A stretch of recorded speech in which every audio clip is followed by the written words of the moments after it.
con el título ¿Vivimos en los últimos tiempos? O podríamos también llamarle ¿acaso somos realmente la última generación? ¿Es posible, damas y caballeros, que estemos realmente viviendo en los últimos días de la historia? ¿Podría alguien decirnos en qué tiempo particular se encuentra la humanidad?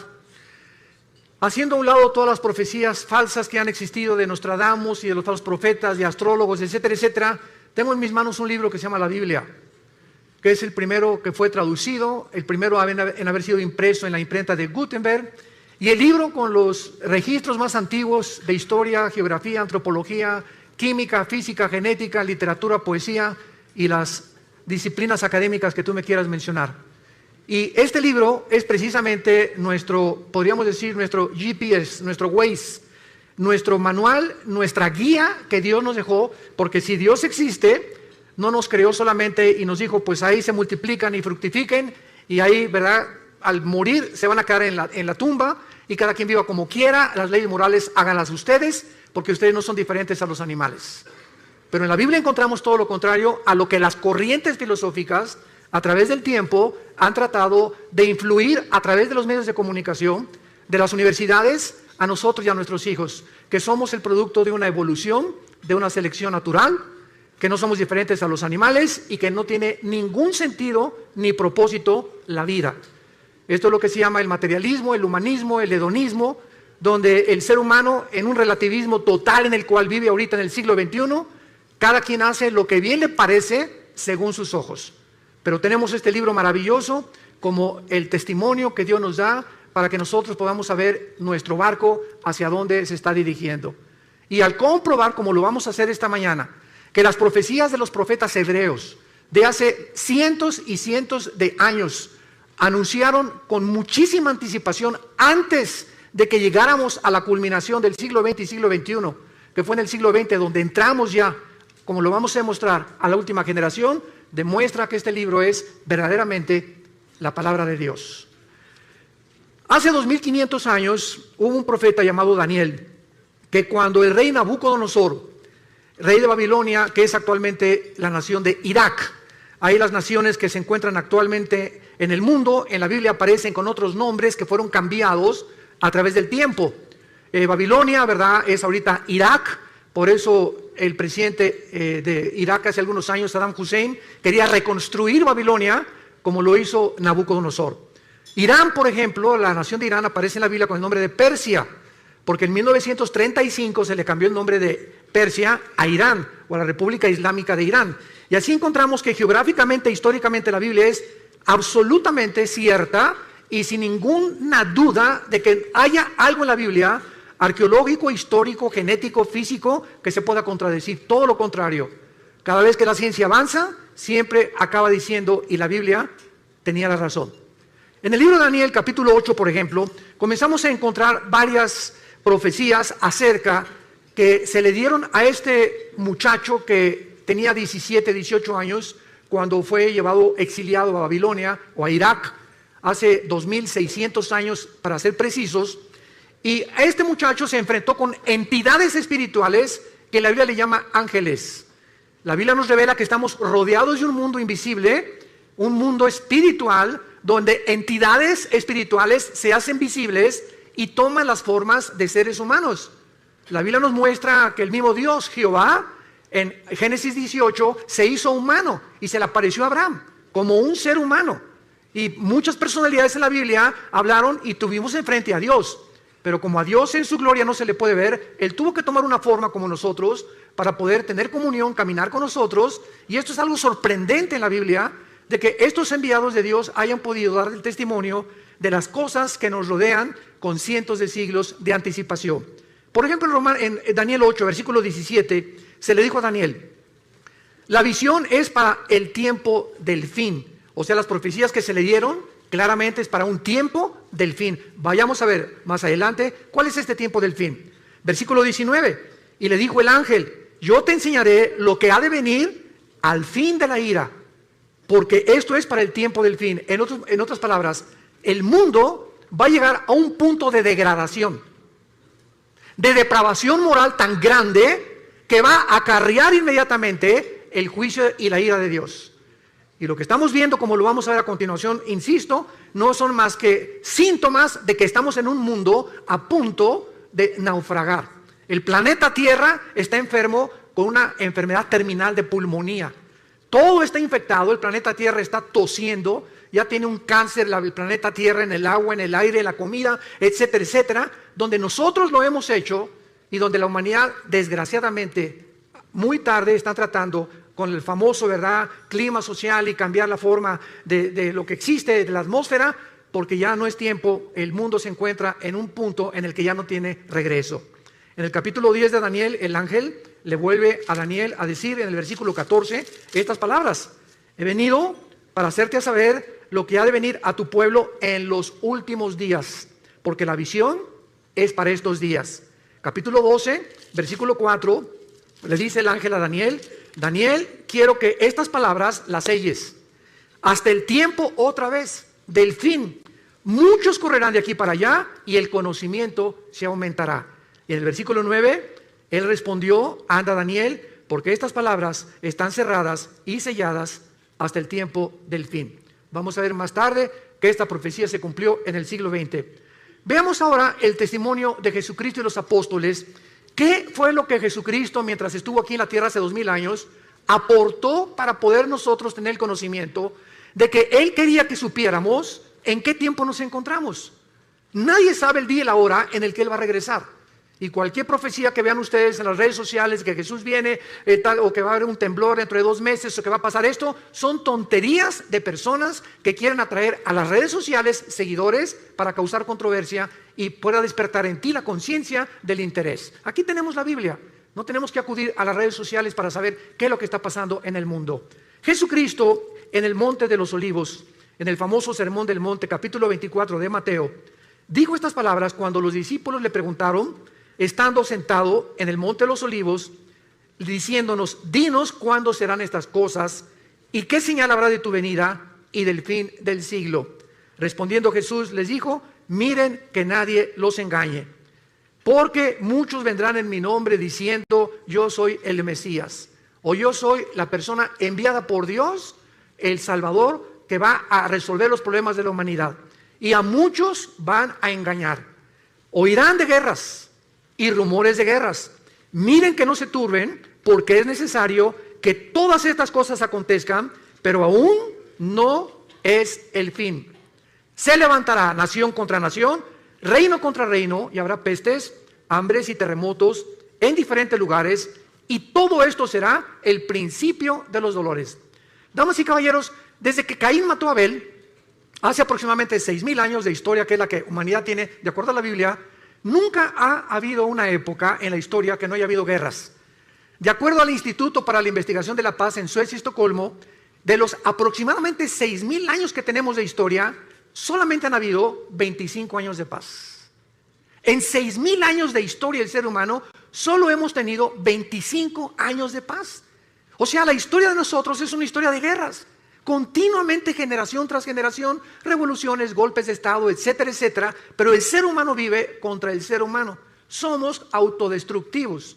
El sentimiento de la ambición de tener cada vez más poder, más prestigio, más dinero, lleva al ser humano a un punto donde él se eleva, y al llegar allá a la punta del éxito, a la punta de la montaña, descubre que no es Dios. Y que alcanzaste el éxito, alcanzaste el dinero, y comienza el ser humano a descomponerse con drogas, con mujeres, con su sexualidad. Comenzamos a perder completamente la brújula, porque no fuimos creados para subir y tener éxito sin Dios. Dios es el único que merece toda la gloria y la adoración de nosotros. Y cuando el ser humano alcanza esta gloria y este éxito sin Dios, el ser humano se descompone. Entonces siempre ha habido guerras. Sin embargo, hasta 1914 tuvo el ser humano el testimonio de entrar a un conflicto internacional de nación contra nación. Fue hasta el siglo XX cuando tuvimos la primera guerra mundial de la humanidad. Pasaron algunos años y en 1939 a 1945, durante 6 años, el mundo se vio confrontado. Inglaterra, Rusia y Estados Unidos en contra de Japón, Italia y Alemania en la guerra contra los nazis. La Segunda Guerra Mundial. Y después de la Segunda Guerra Mundial tenemos más de 150 millones de seres humanos que han muerto. Y Jesús dijo que en los últimos tiempos se levantaría nación contra nación. Vemos pues de qué manera Jesucristo profetizó que íbamos a entrar a donde el mundo entró en el siglo XX. Pero veamos también el testimonio de los apóstoles de Jesucristo. Por ejemplo, el apóstol Pablo. En su primera carta a Timoteo, capítulo 4, versículo 1, Pablo escribió hace 2000 años. El Espíritu dice claramente que en los últimos tiempos algunos apostatarán de la fe, escuchando a espíritus engañadores y a doctrinas de demonios. En otras palabras, antes de que venga Cristo, la Biblia se va a pervertir. Y habrá muchas personas que van a comenzar a hablar disparates, barbaridades, que van a acarrear el odio precisamente, o van a criticar la Biblia por la causa de 10, 15 o 20 personas que han dado un mal testimonio a través de sus vidas y a través de una teología completamente distorsionada. La Biblia le llama doctrinas de demonios. Siempre ha habido falsos profetas, siempre ha habido falsos apóstoles, siempre ha habido falsos maestros, pero Jesús dijo, y los apóstoles, que antes de que Cristo regresara, esto iba a multiplicarse como jamás en la historia lo habíamos visto. Vemos en su segunda carta a Timoteo, el capítulo 3, que Pablo le vuelve a decir estas palabras. Debes saber esto, Timoteo, en los últimos tiempos vendrán tiempos peligrosos. Y esta palabra chalepos en el griego significa feroces. Y solamente 2 veces en la etimología de las raíces griegas se usa la palabra chalepos, con el endemoniado gadareno y aquí para traducirlo como peligrosos. O sea, vendrán tiempos endemoniados, donde el carácter de las personas se va a descomponer a un punto donde la humanidad lo va a acabar aceptando como normal. Escucha las características que la Biblia describe de la última generación. Habrá hombres amadores de sí mismos. Serán tan centrados los seres humanos antes de que venga Cristo y en los últimos tiempos que lo único que les va a interesar son sus propios intereses personales. Ni su matrimonio, ni sus hijos, ni el país, ni los ciudadanos les van a interesar más que sus propios intereses personales. Hombres centrados, endiosados en ellos mismos. Y no solamente en la política, en los deportes, también en la religión, también en todas las demás áreas de las disciplinas académicas que puedan existir. Hombres que van a creerse dioses y que se van a centrar completamente en sus vidas y se van a centrar en ellos mismos para poder obtener de los demás y usarlos como un objeto para sus vidas. Avaros, vanagloriosos, soberbios, blasfemos, desobedientes a los padres, ingratos, impíos. Es increíble la pérdida del afecto natural. No fue, damas y caballeros, hasta la década de los 80s, en el siglo XX, cuando comenzaron a surgir niños asesinos. Niños matándose entre ellos, niños delincuentes. Siempre ha habido robos, pero no asesinos. Que llegaran con una pistola, con una arma, un R-15, una ametralladora, y de 16 años o 15 años mataran a 20 o 30 de sus compañeros de escuela. ¿Qué está pasando actualmente en el mundo? Se está descomponiendo todo. Hombres completamente centrados, avaros, queriendo nada más hacer dinero, ya tienen millones y quieren más, y quieren competir contra el otro que le está ganando, o tiene otra casa mejor que ellos, o tiene mejor carros que ellos, y hemos perdido la brújula completamente, porque esto no es vivir. Esto no es el propósito por el cual tú naciste.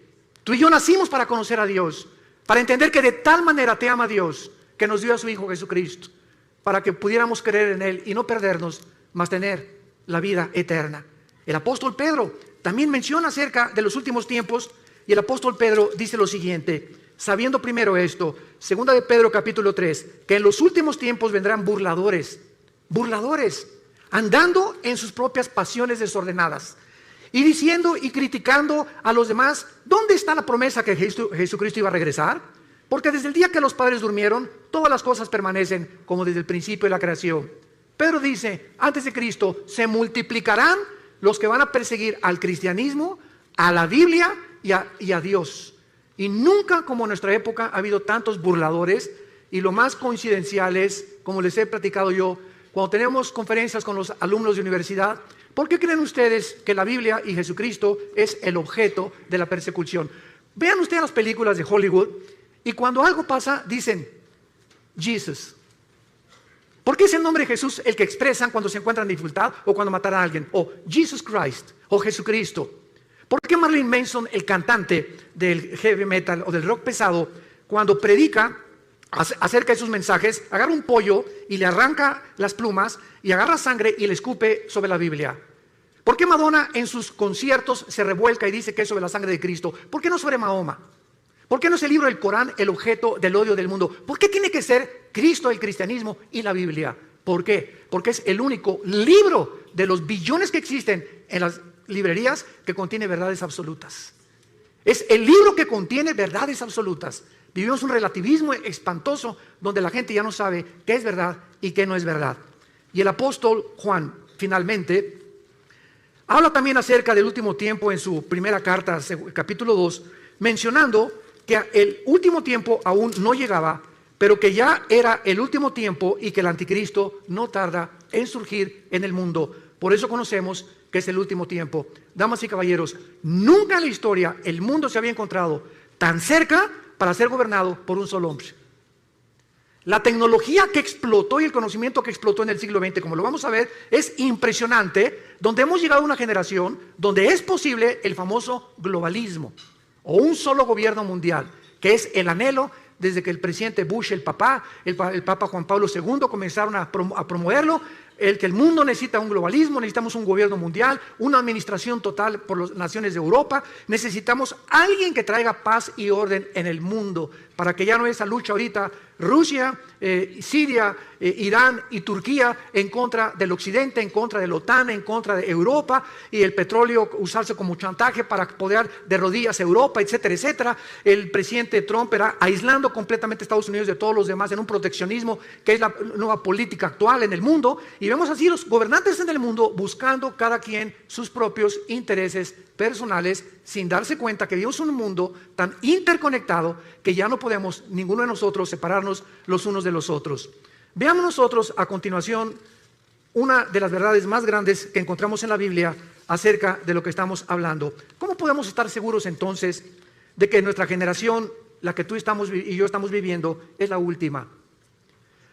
Lo podemos saber porque la mayor parte de las profecías de la Biblia nos revela, que nos advierten que la segunda venida de Cristo no podía ser aplicada en las pasadas generaciones, sino específicamente en la nuestra. Por primera vez en la historia, las características geopolíticas de la Biblia profetizó sucederían en estos tiempos y se encuentran a nuestro alrededor. ¿Y cuáles son estas señales que son visibles por primera vez en la historia?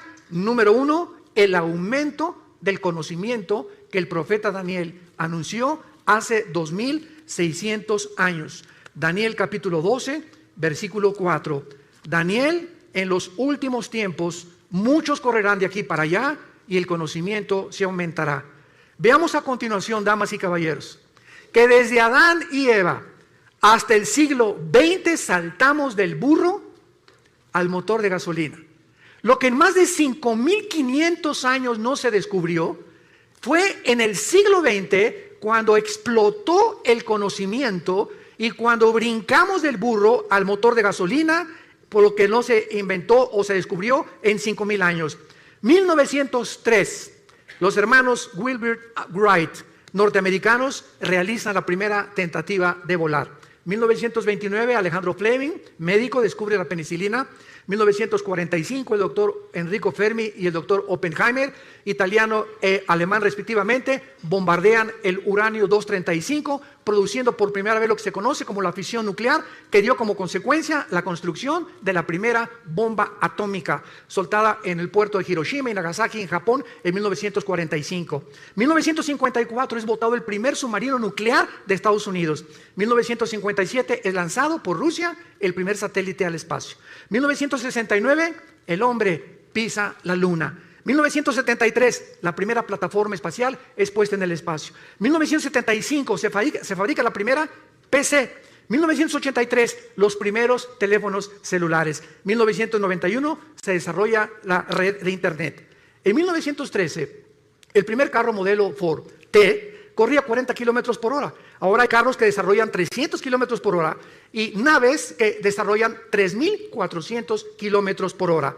Fue en el siglo XX que se inventaron los focos, la aspirina, los plásticos, la insulina, la televisión, el radio, los trasplantes, el chip de silicio, el rayo láser, el refrigerador, el cine, la píldora anticonceptiva, la lavadora, los teléfonos celulares, el iPhone, el iPad, y ahorita ya está el GX o triple X, no sé qué, el nuevo iPhone, y cada año, cada 2 años, ya la tecnología cibernética y de internet está obsoleta con la velocidad que el mundo está llegando en el conocimiento. Daniel, en los últimos días y en los últimos tiempos de la humanidad, el conocimiento aumentará.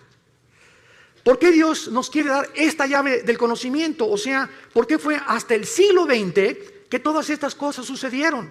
Simplemente para advertirnos y prepararnos para el día final de tu vida y de mi vida.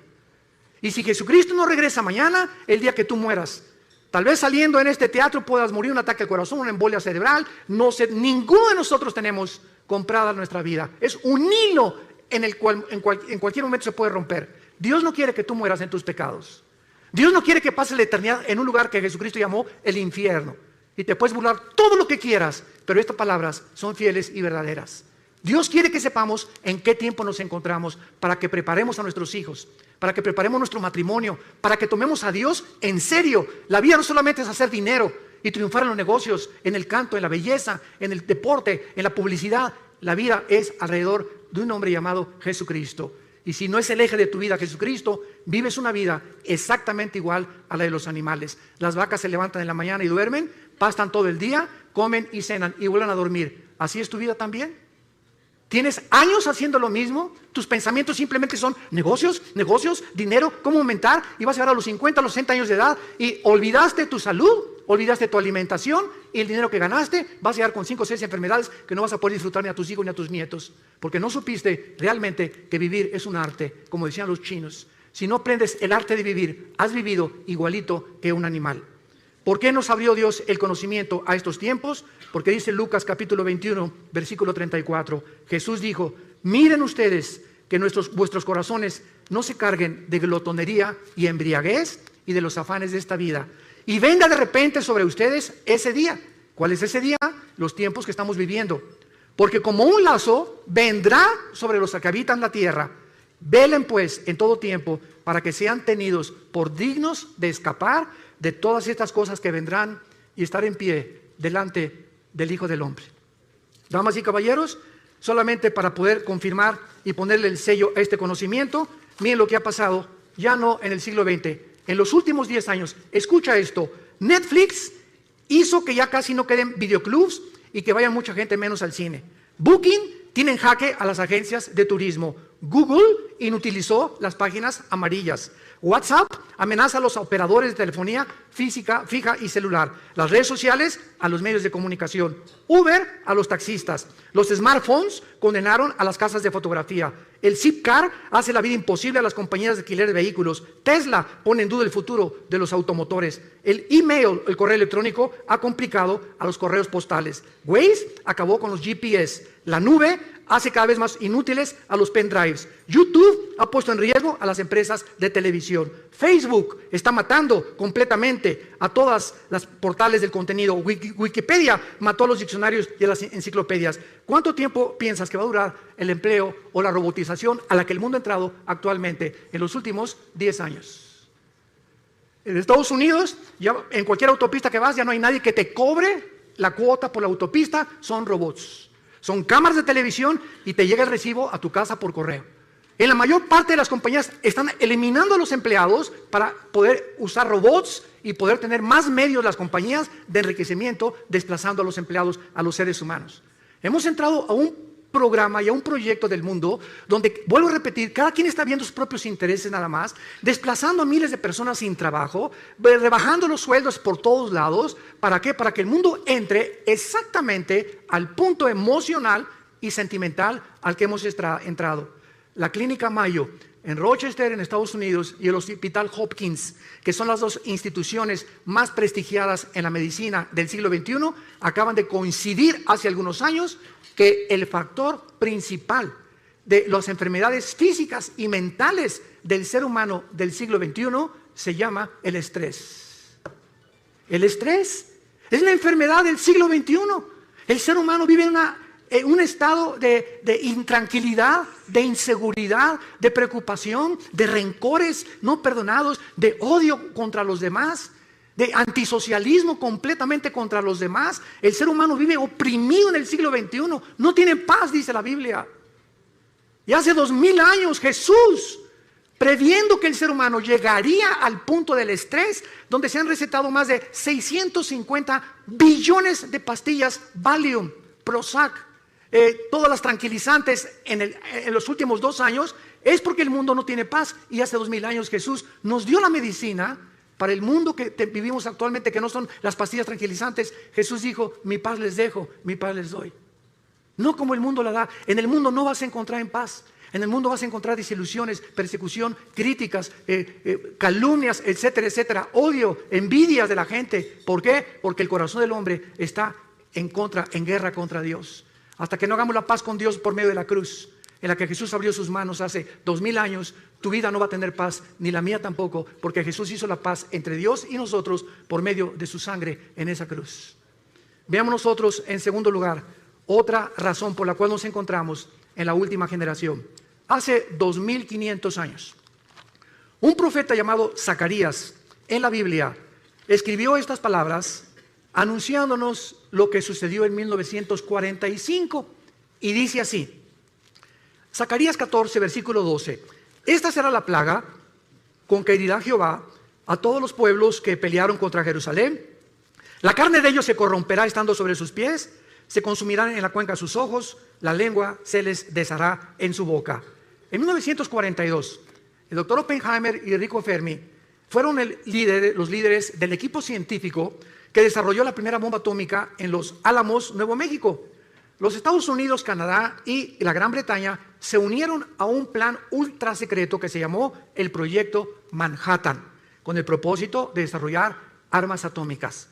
En 1942-43 le mandaron una carta a Alberto Einstein, que años atrás había descubierto la famosa fórmula de la teoría de la relatividad, E igual a mc al cuadrado.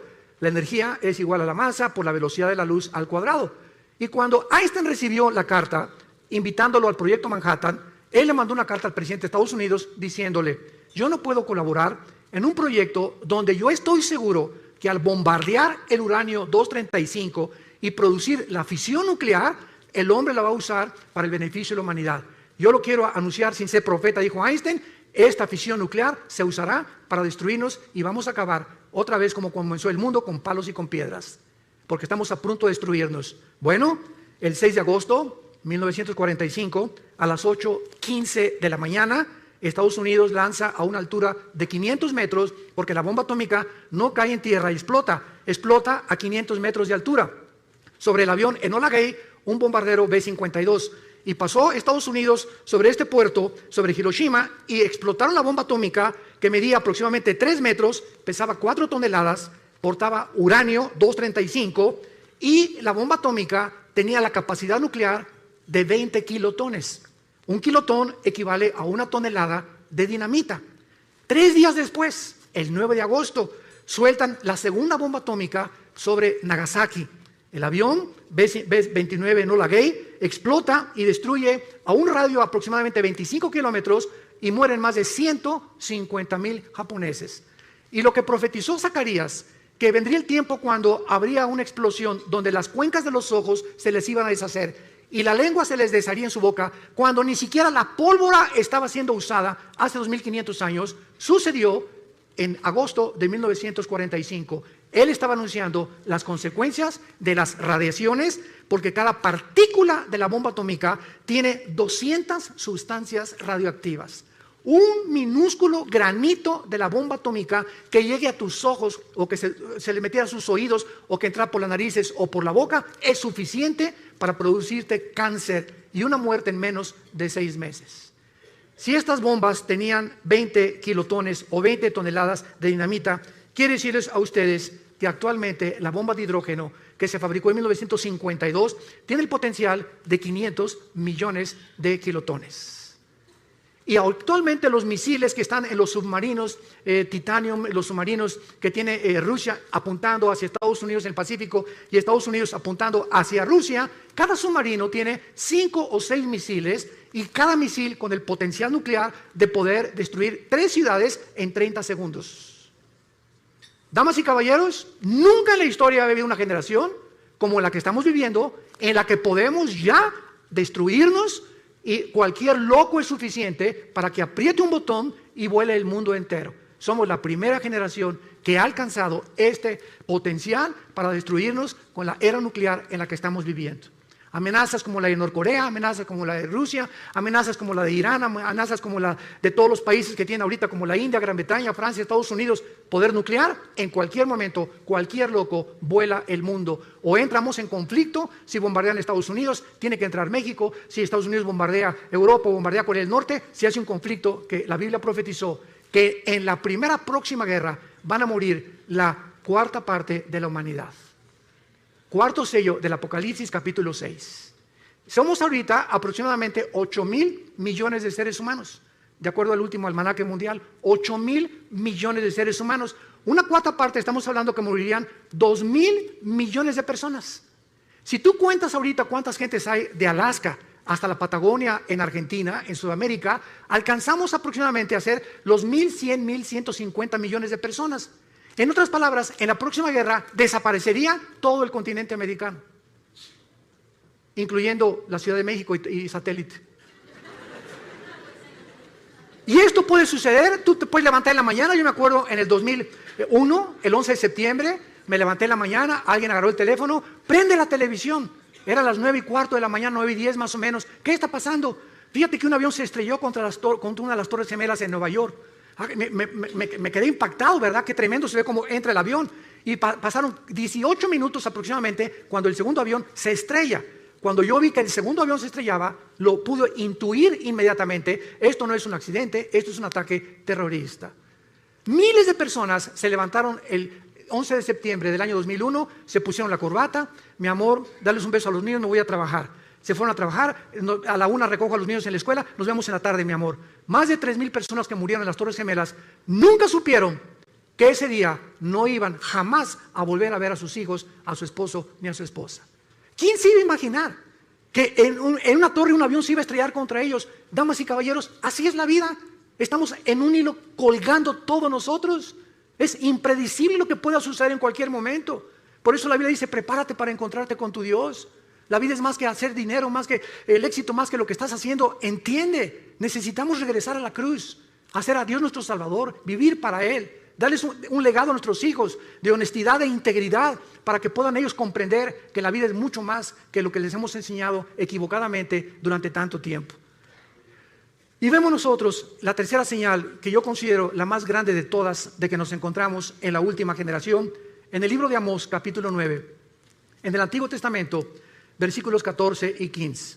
Esto fue escrito hace 2570 años, el libro de Amós, y dice así: traeré del cautiverio a mi pueblo Israel, y edificarán las ciudades asoladas, las habitarán, plantarán viñas, beberán el vino de ellas, y harán huertos, y comerán el fruto de ellos, pues los plantaré sobre su tierra, y nunca más serán arrancados de su tierra, nunca más serán arrancados de su tierra, que yo les di, ha dicho Jehová, Dios tuyo. Cuando el último de los zares, antes de que entrara el comunismo en Rusia por Lenin, Nicolás II, le preguntó a un misionero cristiano: dame una prueba de que Dios existe. Este misionero le contestó y le dijo al zar Nicolás II una sola palabra: te voy a dar una sola palabra para demostrar que Dios existe. Y entonces el misionero le dijo la palabra Yisrael, Israel. Y el zar se quedó estupefacto, como muchos de ustedes. ¿Qué tiene que ver Israel con la existencia de Dios? Los judíos han sido la única civilización en la historia del mundo, la única que después de haber sido expulsados de su tierra, en el año 70 después de Cristo, cuando el general Tito romano acabó y destruyó Jerusalén, no dejando piedra sobre piedra, son la única civilización en la historia sobre los egipcios, sobre los asirios, sobre todos los babilonios, los griegos, etcétera, etcétera, que regresaron a su tierra el 14 de mayo de 1948 y en 2000 años no perdieron su lenguaje, no perdieron su gobierno, no perdieron su religión. ¿Qué fenómeno es este de Israel? ¿Y por qué Israel ha sido la nación que más odio ha suscitado durante todos estos últimos 2000 años de historia? ¿Por qué España los expulsó en 1549 de España? ¿Por qué los expulsaron de otras naciones? ¿Por qué se les sigue persiguiendo? ¿Y por qué Israel, hoy en este mes de septiembre del 2018, es la nación con los avances científicos y tecnológicos más grandes de toda la humanidad? ¿Por qué Israel, de los premios Nobel que se han dado, ha ganado el 63% de los premios Nobel han sido judíos? ¿Por qué Israel tiene actualmente, siendo un minúsculo del país geográficamente del tamaño de Nueva Jersey, comparado con más de 22 millones de naciones árabes que lo rodean, por qué tiene el mejor ejército del mundo y los mejores pilotos del mundo actualmente, mejores que los MiG rusos, mejores que los F-21 de Estados Unidos, mejores que los ingleses? No se compara con nadie en el mundo los pilotos y la aviación y la fuerza aérea y la defensa que tiene Israel en tecnología, en avances científicos y en la tecnología que tiene a través de la ciencia. ¿Qué es lo que ha hecho que este pueblo haya podido resurgir de las cenizas? ¿Y cuál es el mensaje que tenemos que entender? Es muy simple para comprender y se los voy a compartir. Cuando Dios creó el mundo, en el libro del Génesis, Dios escogió un punto geográfico en el mundo, un área geográfica, para que en esa área geográfica, a través de los 6000 años de historia que el mundo ha desarrollado, se pudiera concentrar precisamente en ese punto insignificante que es Israel. Entonces Dios llama a un hombre, no de Israel, lo llamó de Irak, que se llamaba Abraham. Y entonces a Abraham, Dios le escoge un hombre para que forme una familia, para que a través de él nazcan 12 hijos y para que a través de los 12 hijos se forme lo que se conoció como las 12 tribus de Israel. ¿Cuál es el propósito por el cual Dios hizo esto? Simplemente para que nosotros entendiéramos lo siguiente, que a través del tiempo Dios tenía que llamar una nación a través de un hombre y a través de esta nación darnos a nosotros sus leyes. Dios llama a Israel para que a través de ellos recibamos las leyes morales. Los 10 mandamientos se los fueron dados a Moisés en el monte Sinaí. No existe un código de conducta ni de ética que se le pueda asemejar a los 10 mandamientos hasta el siglo XXI. Dios le da a Moisés las leyes de la alimentación, Levítico capítulo 11. Y le dice Dios a Moisés hace más de 4500 años, damas y caballeros, no comas tacos al pastor, no coman carne de puerco. Y hasta el siglo XX se descubre una sustancia que forma parte de las grasas y que se le bautizó con el nombre de colesterol, que es algo que en nuestras venas que circula toda la sangre. Tú comes grasas, se te van cerrando las arterias, el corazón bombea con más dificultad y sobrevienen los ataques cardíacos. ¿Por qué? Porque tienes el colesterol demasiado elevado. Dios le dijo a Moisés que las azúcares podían producir un estado en el ser humano que podía llevarlo a la muerte. Y se descubrió hace menos de 25 o 30 años los famosos triglicéridos, que se pueden conocer como la gasolina que tenemos en exceso. Comes demasiado Coca-Cola, toma Coca-Cola y te van a enterrar la semana que entra. No hay más azúcar que en la Coca-Cola, es la bebida más venenosa y la más terrible que pueda una persona consumir. Todas las bebidas de lata, todo es absolutamente químico. Y estos azúcares destruyen el sistema inmunológico. Entonces te enfermas de cualquier cosa por las grasas y las azúcares. La Biblia hace más de 4500 años. ¿Quién le dijo a Moisés los secretos de lo que podíamos comer y lo que no podíamos comer? No comas conejo, dijo Dios. Le dijo a Moisés, no coman langosta, no coman más que peces o pescado del mar. Y ahora se descubre que los camarones altísimos en colesterol, la langosta, que es la más cara en el restaurante, es la que más daño nos hace. Increíble. Esta es la razón por la cual Dios tenía que llamar a un pueblo, y Dios llamó a Israel. Y si hubiera llamado a los mexicanos, los guatemaltecos, ¿y por qué no a nosotros? Y si hubiera llamado Dios a los franceses, los españoles, ¿y por qué no a nosotros?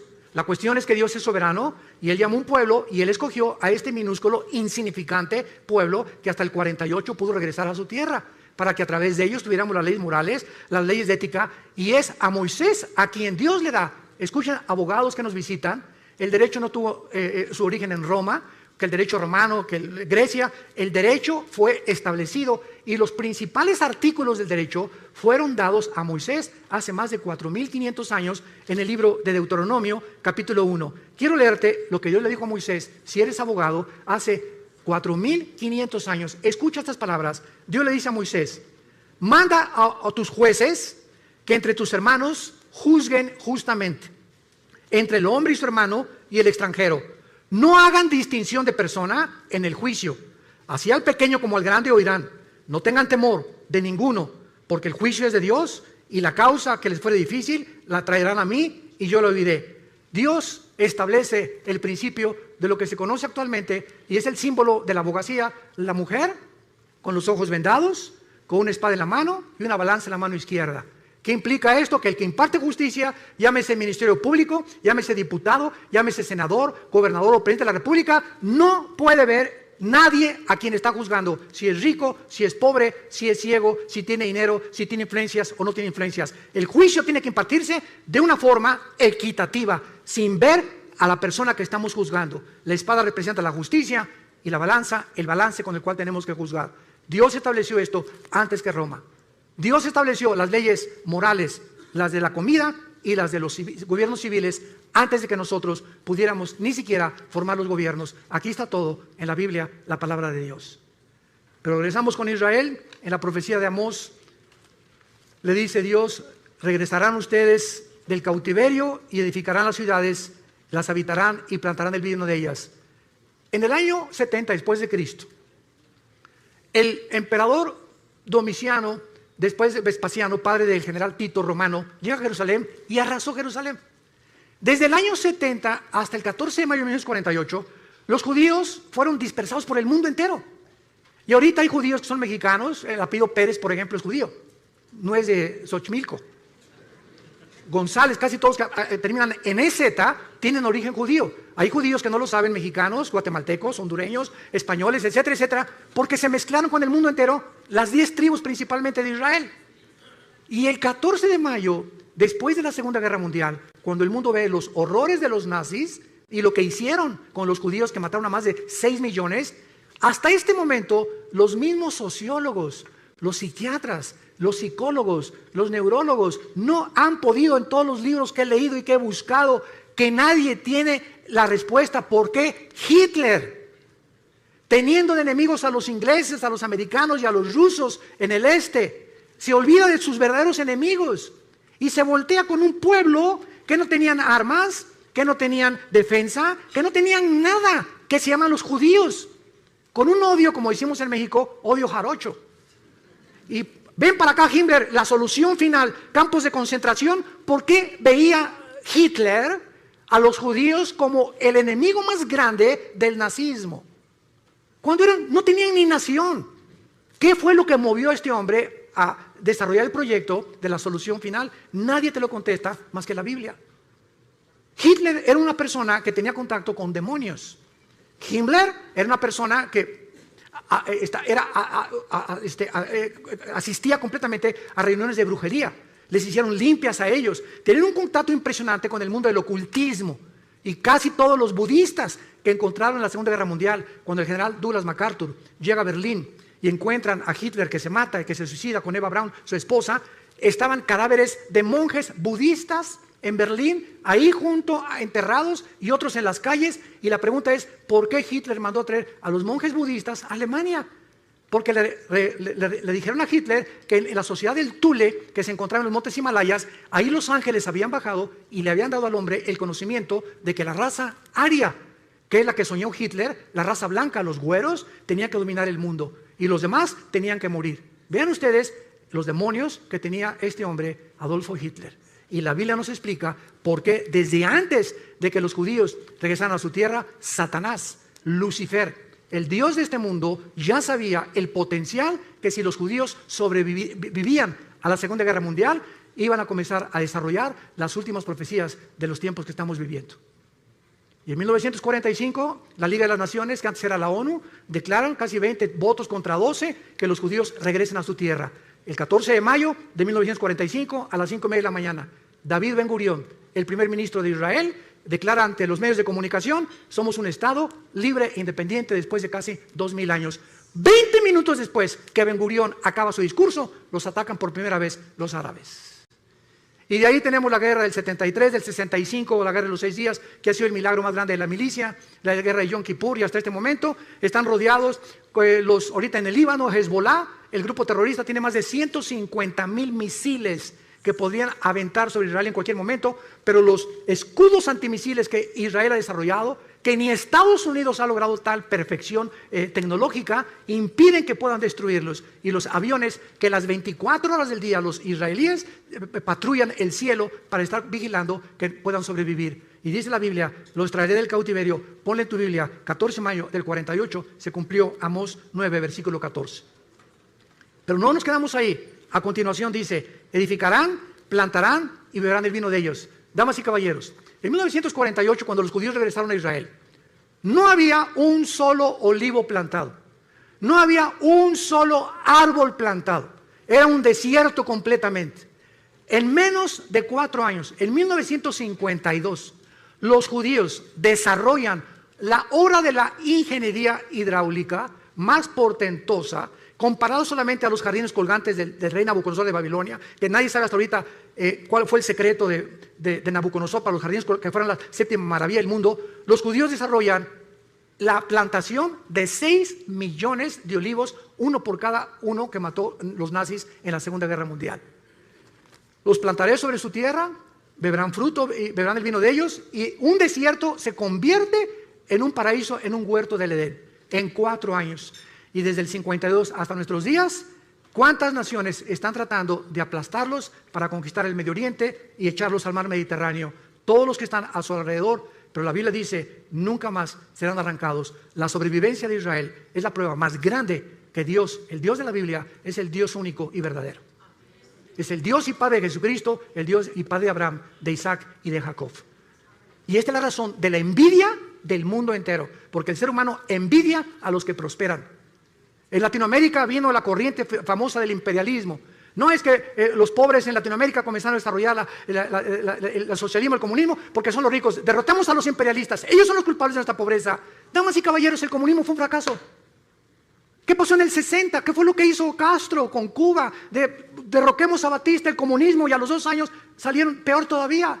No hay un sistema de gobierno. Es una mentira la famosa teoría del proletariado y la burguesía de Carlos Marx. No ha funcionado. Estamos buscando como locos, como niños, cuál funciona, qué es lo que realmente, cuál gobierno, el comunismo, democracia, monarquías, etcétera, etcétera. Y vamos a seguir ahora así, como dijo en México, como Dion Teofilito, dando palos de ciego, porque solamente Dios nos puede decir cómo podemos gobernarnos.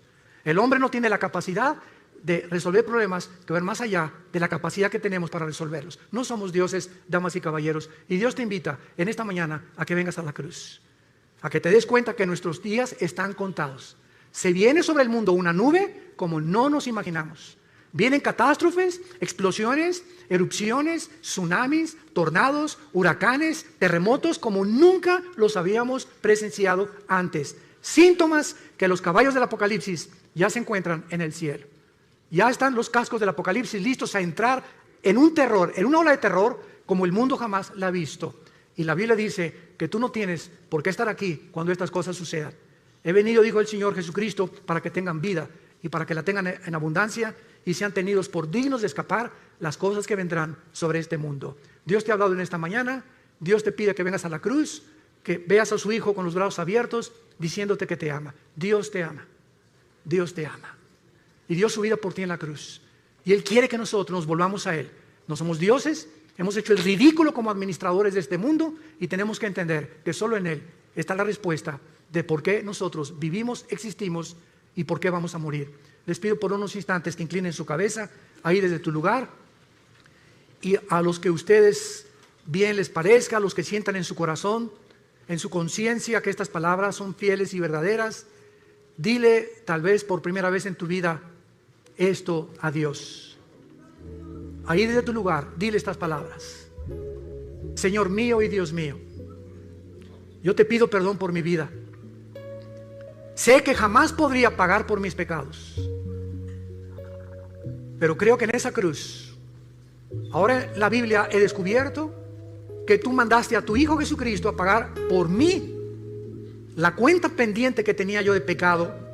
Contigo Él la pagó con su sangre preciosa. Él dio su vida por mí, el santo por el pecador, el justo por el injusto. Oh Dios, ahora entiendo que esto se llama gracia, que sin merecerlo me aceptas tal como soy de pecador. Señor Jesús, creo que en esa cruz abriste tus brazos por mí y que a través de tu muerte me aceptas, aunque yo no lo merezca. Te pido que entres a mi corazón, porque creo que a los 3 días te levantaste de la muerte, venciste la tumba para darme la esperanza en este instante que si tú volviste a vivir y tú eres la resurrección y la vida, yo también al morir no cesará mi existencia, continuaré viviendo junto contigo por toda la eternidad. Gracias por esta esperanza, gracias Señor por tan grande perdón, y entra a mi corazón.